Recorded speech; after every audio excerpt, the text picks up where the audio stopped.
अनमोल वचन अखिल भारतीय संत मत सत्संग के संस्थापक और गृहस्थ में आनंद योग के जनक परम संत महात्मा परम पूज्य श्री यशपाल जी महाराज अर्थात परम पूज्य भाई साहब जी द्वारा प्रतिपादित इन अनमोल वचनों का पालन करना अति आवश्यक है। ये वचन हमारी गृहस्थ आध्यात्मिक साधना के लिए मूलभूत सिद्धांत हैं, जो इस प्रकार हैं।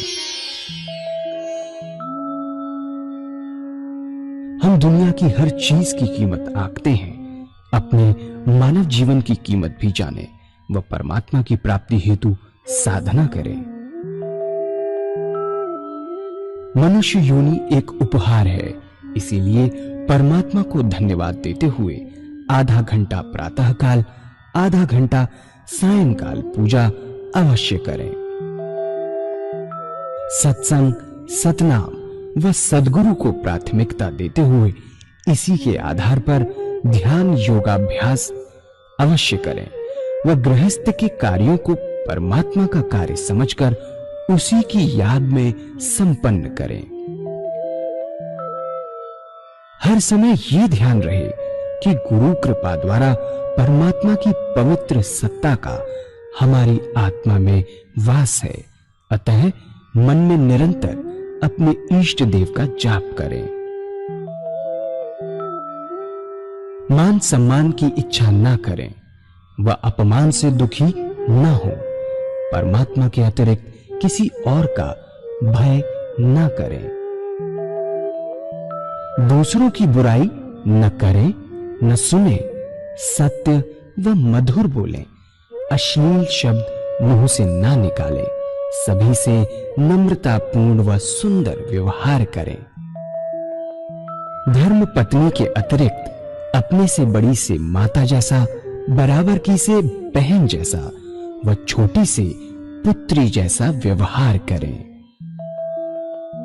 सांसारिक जीवन यापन की आवश्यकताएं अंतहीन है, इसलिए अधिक से अधिक समय सत्संग में व धन परोपकार में खर्च करें। याद रखें, न स्त्री माया है, न धन दौलत, न ही परिवार। माया वह है जो हृदय को परमात्मा से दूर हटा दे। अतः निरंतर सत्संग और सद्गुरु की शरण में रहने का प्रयास करें। भोजन अपने इष्ट को अर्पण कर प्रसाद रूप में परमात्मा की याद में करें। रात्रि में सोने से पहले अच्छे बुरे कार्यों का आत्मनिरीक्षण कर उसका समुचित पश्चाताप करते हुए ध्यान करें व प्रभु की गहरी याद में ही विश्राम करें। परमात्मा तू ही है, तेरी इच्छा पूर्ण हो।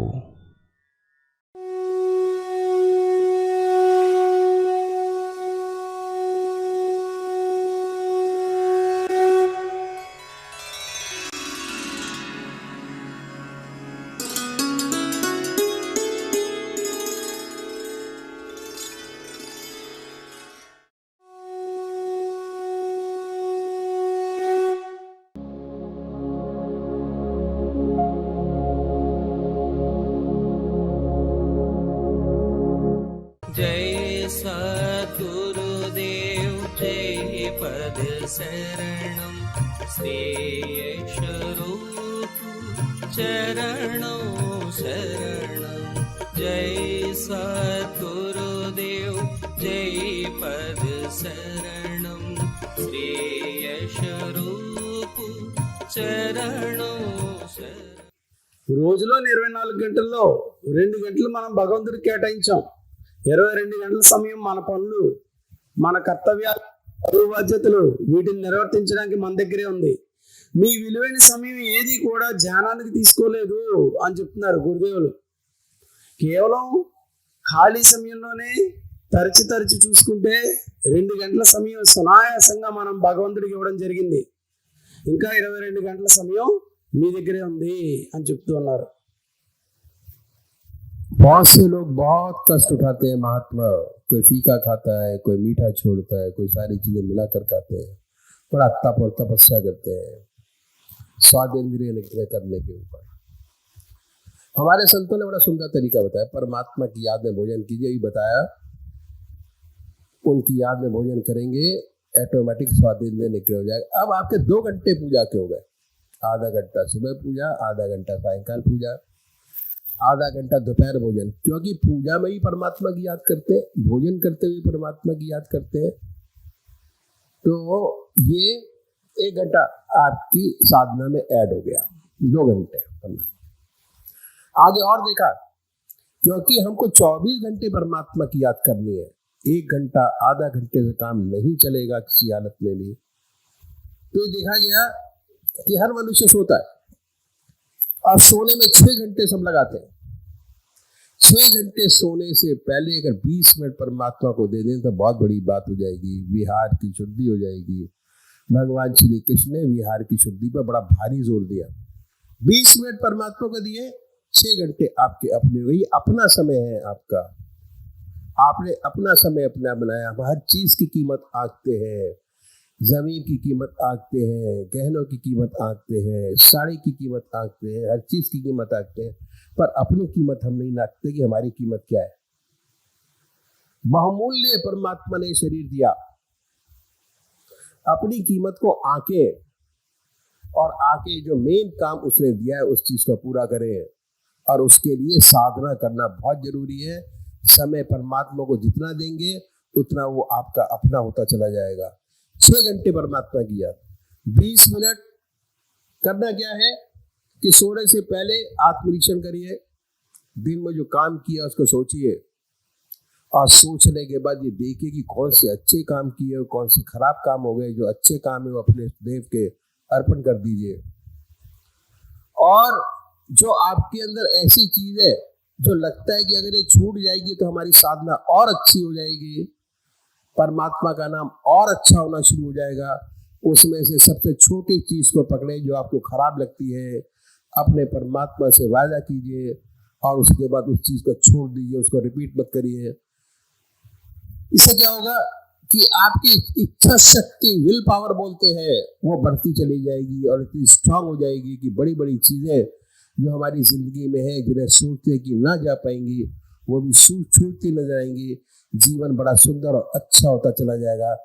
उस चीज को छोड़ने का ग्रेस आपके चेहरे पर आना शुरू होगा और आपको वो शांति और आनंद प्राप्त होगा जो जिंदगी में आपने कभी हासिल ना किया हो। उसके बाद ये 2 काम कर लिए, अपने इष्ट देव को याद करिए, याद करने के बाद उन्हीं की याद में सो जाइए। इससे फायदा क्या है कि बहुत से भाई बहन है जिन्हें ऊट पटांग सपने आने बंद हो जाएंगे, जिसको नींद नहीं आती, नींद अच्छी आएगी।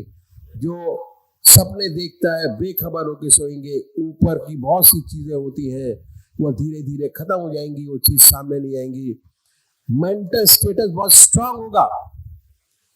एक डॉक्टर के पास में गया, उसने कहा कि गुरुजी 95% लोग का जो मेंटल स्टेटस है वो बीमार है, स्ट्रांग नहीं है। असली बीमारी 5% लोगों को होती है। 95% लोग अपनी इच्छा के अनुसार डॉक्टर के पास जाते हैं, अगर उनको सेटिस्फाई कर लेते हैं तो ठीक है, और ये डॉक्टर बदलते रहते हैं और सारी जिंदगी डॉक्टरों को बदलते बदलते दवाइयाँ लेते लेते निकाल देते हैं। मेंटल स्टेटस स्ट्रांग है, उसको दवाई की जरूरत बहुत कम पड़ती है। ओनली 5% ऐसा आदमी है जो वाकई में दवाई की जिसको जरूरत पड़ती है। तो अपने मेंटल स्टेटस को बनाइए, इच्छा शक्ति बढ़ाइए, और इच्छा शक्ति जैसे जैसे बढ़ेगी वैसे वैसे आपका पूजा में मन लगना शुरू होगा। जब रात को सोते हैं परमात्मा की याद करके सोए, सुबह उठेंगे उन्हीं की याद होगी। 6 घंटे परमात्मा की याद के ऑटोमेटिक सोते हुए बीतने शुरू होंगे। अब आपके 8 घंटे परमात्मा की याद के हो गए। आधा घंटा सुबह पूजा, आधा घंटा सायंकाल पूजा, आधा घंटा दोपहर भोजन, आधा घंटा रात्रि भोजन, 6 घंटे सोने के। ये मन का विशेष गुण है कि मन जिन विचारों में डूब कर सोता है उन्हीं विचारों में पड़ा रहता है। हम गृहस्थी लोग हैं, कभी कोई मुसीबत आ पड़ी तो सोने से पहले उस मुसीबत की चिंता होती है, उन्हीं चिंताओं में सो जाते हैं, नींद नहीं आती। नींद आ भी गई सुबह उठते हैं वही चिंता होती है। अगर परमात्मा की याद में डूब कर सोएंगे, सुबह उठेंगे, मन बड़ा अच्छा रहेगा, सपने अच्छे आएंगे। आप देखेंगे कि आप सत्संग में बैठे हैं, अपने मंदिर में बैठे हैं, बहुत सुंदर स्थिति होती है। जब मन शांत होकर सोता है, सुबह उठते हैं तो शांति प्रदान होती है और हमें हौसला बढ़ता है कि इस रास्ते के अंदर और बढ़ा जाए। असली अनुभव जिंदगी के उन सोने के समय पर होते हैं जो जिंदगी के अंदर बहुत जरूरी है। जैसे जैसे अनुभव बढ़ते चले जाएंगे वैसे वैसे रास्ता आपका खुलता चला जाएगा और उसके बाद सुबह शाम की जो पूजा करते हैं उसमें आपका मन लगना शुरू होगा और ऐसे प्यारे अनुभव परमात्मा आपको देगा कि जिंदगी आपकी परमात्मा में मैं होके रहेगी और जीवन बड़ा सुंदरता से कटता चला जाएगा। घर मंदिर हो जाएगा। ये रास्ता घर को मंदिर बनाने का है। अपने घर को मंदिर बनाइए, बड़े आराम से शयन कीजिए, रहिए और बाखूबी सारी चीजें पूरी कीजिए। जैसे जैसे कंसंट्रेशन बढ़ेगा वैसे वैसे आपकी चीजें बहुत सुंदरता से पूरी होती चली जाएंगी। ఇప్పుడు ఇందాక మనకి గురుదేవుల అభ్యాసం మరియు ఆహార శుద్ధి రెండు కూడా తెలియజేశారు. అభ్యాసం చేయడం వలన ఉదయం అర్ధగంట ధ్యానం అభ్యాసం, సాయంత్రం అర్ధగంట ధ్యానం అనగా అభ్యాసం, రోజులో 24 గంటలు గంట సమయం మనం పరమాత్మకి కేటాయించాం. అదేవిధంగా ఆహార శుద్ధి, మధ్యాహ్నం రాత్రి కూడా భోజనం పరమాత్మ స్మరణలో తినడం, మన ఇష్టదైవానికి అర్పించి మహాప్రసాదంగా భావించి ప్రతి ముద్ద కూడా భగవత్ స్మరణలో స్వీకరించడం, దీనివల్ల ఆహార శుద్ధి కూడా కలిగి పొందాం. రోజులో 24 గంటల్లో 2 గంటలు పరమాత్మకి ఇచ్చాం, 22 గంటలు మన దగ్గరే ఉంది. గురుదేవులు ఏమని చెప్తున్నారు, ఇంకా మన దగ్గర ఖాళీ సమయం ఏమైనా ఉందేమో చూద్దాం పరమాత్మకి ఇవ్వడానికి, భగవత్ స్మరణలో గడపడానికి. ఎందుకంటే ఎంతో విలువైనటువంటి మానవ శరీరాన్ని పరమాత్మ మనకి ప్రసాదించాడు. ఈ మానవ జన్మ, మానవ శరీరం అనేటువంటిది ఎంతో విలువైనటువంటిది, మరలా మరలా అంత తేలిగ్గా లభించేటువంటిది కాదు అని చెప్తున్నారు గురుదేవులు. కనుక ఇంకా ఖాళీ సమయం ఏమైనా ఉందా, వృధాగా పోతూ ఉన్నటువంటి సమయం అని చూస్తే మనందరం కూడా రాత్రి ఇంచుమించుగా 6 లేదా 8 గంటలు నిద్రపోతూ ఉంటాం. ఆ నిద్రా సమయం అంతా కూడా వృధాగా పోతుంది. ఆ సమయంలో మన ఎవరం కూడా సంసారం తాలూకా పనులు కానీ, ప్రపంచం తాలూకా పనులు కానీ ఏమీ చెయ్యం. శరీరానికి విశ్రాంతిని ఇవ్వడం కోసం నిద్రపోతూ ఉంటాం. ఆ రాత్రి నిద్రా సమయం అంతా కూడా వృధాగా పోతున్న ఆ సమయం ఏదైతే ఉందో దాన్ని కూడా మనం ధ్యానం, పూజ, అభ్యాసంగా మార్చుకోవచ్చు అని చెప్తున్నారు గురుదేవులు. చిన్న మార్పు చేయడం ద్వారా ఆ వృధాగా పోతున్న 6 గంటల సమయం కూడా ధ్యానంగా మార్చుకోవచ్చు, అభ్యాసంగా మార్చవచ్చు. ఏం చేయాలి అంటే గురువుగా చెప్తున్నారు, నిద్రించే ముందు ఉదయం సాయంత్రం ఏ విధంగా అయితే మనసులో మీ ఇష్టదైవాన్ని ధ్యానం చేశారో, మీ ఇష్టదైవాన్ని స్మరించారో, అదేవిధంగా నిద్రించే ముందు ఒక్క 20 నిమిషాల పాటు మంచం మీద కూర్చుని ఒక 20 నిమిషాల పాటు మీ ఇష్టదేవి యొక్క ధ్యానంలో కూర్చోండి. ఆ తర్వాత ఉదయం లేచింది మొదలుకొని నిద్రపోయే వరకు మీ వల్ల జరిగినటువంటి పనులన్నీ కూడా 1-2 సార్లు చూసుకోండి. ఆ రోజు మీ వల్ల జరిగినటువంటి పనులు ఏవైతే ఉన్నాయో, మంచి అయినా చెడైనా రెండు కూడా 1-2 సార్లు తరచి చూసుకోండి. మన వల్ల ఏమైనా మంచి జరిగింది అనుకోండి, పరోపకారం, ఇతరులకి సహాయం చేయడం, మాట సహాయం, ధన సహాయం, ఏదైనా సరే మీ వల్ల మంచి జరిగింది అంటే దాన్ని పరమాత్మకి అర్పించండి. హే ప్రభు, ఈరోజు నా వల్ల జరిగిన ఈ మంచి ఏదైతే ఉందో అది నీ వల్లే జరిగింది, నువ్వే నా ద్వారా అవతలి వ్యక్తికి సహాయం చేసావు అనేటువంటి భావనలో ఆ పుణ్యకార్యం ఏదైతే ఉందో, ఆ కర్మ తాలూకా ఫలితం ఏదైతే ఉందో అది భగవంతుడికి అర్పించండి. అదేవిధంగా మన అందరం కూడా గృహస్థలం, సంసారంలో, సమాజంలో ఇరుగు వారుతూ ఉంటాం. అందువల్ల తెలుసో తెలియకో తప్పులు, పొరపాట్లు జరుగుతూ ఉంటాయి. తప్పులు చేయడం అనేది మానవ సహజం. తెలుసో తెలియకో మన వల్ల తప్పులు జరుగుతాయి. ఇతరులని నిందించడం, ఇతరుల యొక్క మనసు బాధ పెట్టడం, కష్టపెట్టడం, ఏదో ఒకటి జరుగుతుంది. కనుక ఆ రోజు మీ వల్ల ఏదైనా చెడు కర్మ జరిగినట్లయితే, తప్పు జరిగినట్లయితే పశ్చాత్తాపంతో పరమాత్మను ప్రార్థించండి. ఏ ప్రభు, ఈరోజు తెలుసో తెలియకో నా వలన ఈ తప్పు జరిగిపోయింది, రేపటి నుంచి మరలా ఈ తప్పు చేయకుండా నాలో ఉన్నటువంటి ఈ బలహీనతని తొలగించండి అని చెప్పి భగవంతుని ప్రార్థించండి. ఏం జరిగింది అంటే ఆ పాపకర్మ తాలూకా ఫలితం కూడా పరమాత్మకి అర్పించేసాం.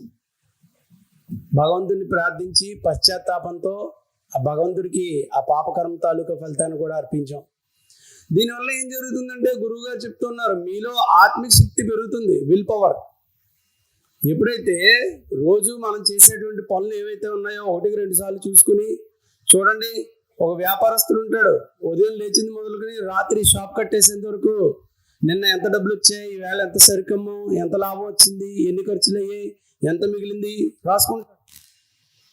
అదేవిధంగా ప్రతి వ్యక్తి కూడా ఆ రోజు తన సమయాన్ని దేనికి సద్వినియోగం చేశాడు, ఎక్కడెక్కడ గడిపాడు, ఆ సమయంలో ఎంత సంపాదించాడు అనేటువంటిది రాసుకుంటాం.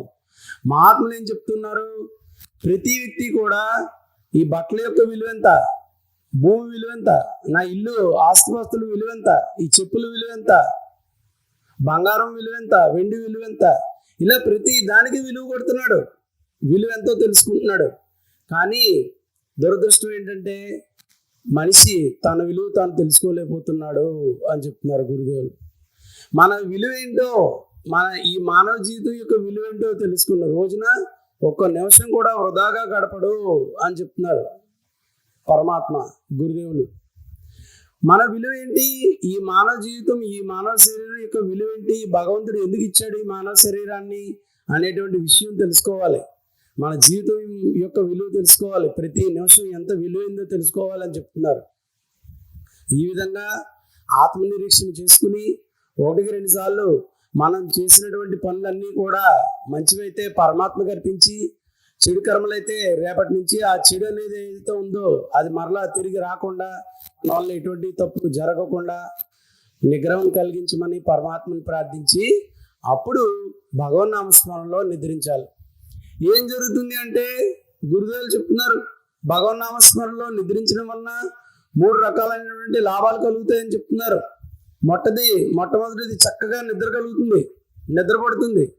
నిద్ర లేని వాళ్ళు, నిద్ర పట్టని వాళ్ళు డాక్టర్ దగ్గరికి వెళ్ళి ఎన్నో రకాలైనటువంటి మందులు వాడుతున్నారు. మనోవ్యాధితో ఉన్న వాళ్ళకి నిద్ర పట్టదు. డాక్టర్ దగ్గరికి వెళ్ళి రకరకాల మందులు, ఇంజక్షన్లు వాడుతూ ఉంటారు, నిద్ర మాత్రలు. చాలా మందికి నిద్ర పట్టదు. కానీ ఈ విధంగా భగవన్ నామస్మరణలో నిద్రించడం వలన చక్కగా నిద్ర పడుతుంది అని చెప్తున్నారు. రెండోది, చాలా మందికి పీడకళ్ళు, తలాతోకాలేని కళ్ళు, దుస్వప్నాలు వస్తూ ఉంటాయి. భగవన్ నామస్మరణ చేసుకుని నిద్రించడం వలన ఆ స్వప్నాలన్నీ కూడా పోతాయని చెప్తున్నారు. మంచి మంచి స్వప్నాలు కలుగుతాయి. దేవీ దేవతామూర్తుల యొక్క దర్శనం, మీ ఇష్టదేవి యొక్క దర్శనం, గురువు గారి యొక్క దర్శనం, సత్సంగంలో కూర్చున్నట్లు, తీర్థయాత్రలకు వెళ్తున్నట్లు, గుళ్ళల్లో మందిరాల్లో ఉన్నట్లు మంచి మంచి కళలు కలుగుతాయి, మంచి మంచి అనుభవాలు వస్తాయి అని చెప్తూ ఉన్నారు. మూడోది ఏమిటి, ఉదయం లేవగానే మీ శరీరం అంతా కూడా ఎంతో తాజాగా, చక్కగా, తేలికగా ఉంటుంది. నోరు తెరవగానే మీ ఇష్టదేవి యొక్క నామస్మరణ వస్తుంది. అదేవిధంగా కళ్ళు తెరవగానే మీ ఇష్టదేవి యొక్క రూపం కనబడుతుంది. దీని యొక్క నిదర్శనం ఏమిటి, రాత్రి 6 గంటల సమయం కూడా ధ్యానం కింద మారిపోయింది. రాత్రి మామూలు ప్రాపంచ వ్యక్తులు ఒళ్ళు తెలియకుండా నిద్రించేటువంటి నిద్ర కాదు, 6 గంటల సమయం కూడా పూజ ధ్యానంగా మార్చుకున్నాము అనడానికి ఇదే నిదర్శనం అని చెప్తూ ఉన్నారు గురుదేవులు. ఎంతో తేలిగ్గా, ఎటువంటి కష్టం పడకుండా ఇప్పటిదాకా చెప్పినటువంటి ఈ విధానం, ఉదయం అర్ధగంట, సాయంత్రం అర్ధగంట, గంట సమయం, ఉదయం అర్ధగంట, రాత్రి అర్ధగంట, భోజన సమయం గంట, రాత్రి నిద్రించే 6 గంటల సమయం కలుపుకుంటే 8 గంటల సమయం మనం భగవంతుడికి ఇచ్చేసాం చాలా చాలా తేలిగ్గా. ఇంకా మన విలువైన సమయం అంతా మన దగ్గరే ఉంది.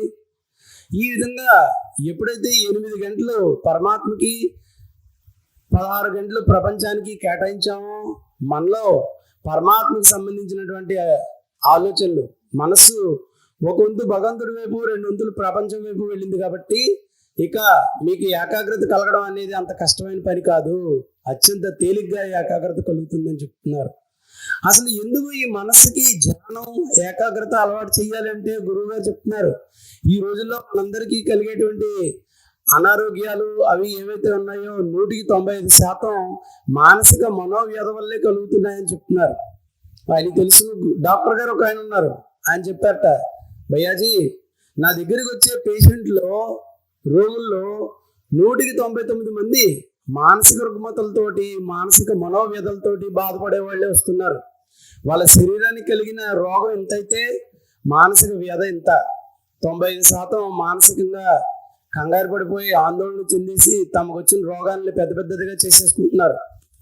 నా దగ్గర వాళ్ళకి నయం అయిపోతే వేరే డాక్టర్ దగ్గరికి వెళ్ళిపోతున్నారు, అక్కడ నయం అయిపోతే ఇంకో వేరే డాక్టర్ దగ్గరికి వెళ్ళిపోతున్నారు తప్ప మానసికంగా ఆరోగ్యంగా దృఢంగా ఉండాలని ఎవరూ ఆలోచించట్లేదు అని చెప్తున్నారు. ఎప్పుడైతే మనసుకి ధ్యానం భగవన్ నామం అనేటువంటిది అలవాటు చేసామో మనసు ఎంతో శక్తివంతంగా ఉంటుంది. మానసిక ప్రశాంతత ఎప్పుడైతే కలిగిందో మనిషి శారీరకంగా కూడా ప్రశాంతంగా ఉంటాడు. ఏ ఇంట్లో అయితే ఈ భగవన్నామ స్మరణ ధ్యానం అనేటువంటిది కలుగుతుందో జరుగుతుందో ఆ ఇల్లంతా కూడా ఒక సుందరమైన దేవాలయంలా మారిపోతుందని చెప్తున్నారు. ఇంట్లో పూర్తి ఆధ్యాత్మిక వాతావరణం వస్తుంది. ఇంట్లోని వాళ్ళందరూ కూడా చక్కగా మానసికంగా ప్రశాంతమైనటువంటి స్థితిలో ఉంటారు. ఈ ఆధ్యాత్మిక జీవితంతో పాటు మీ ప్రాపంచిక జీవితం కూడా ఎంతో సుందరమయంగా మారిపోతుంది అని చెప్తూ ఉన్నారు గురుదేవులు.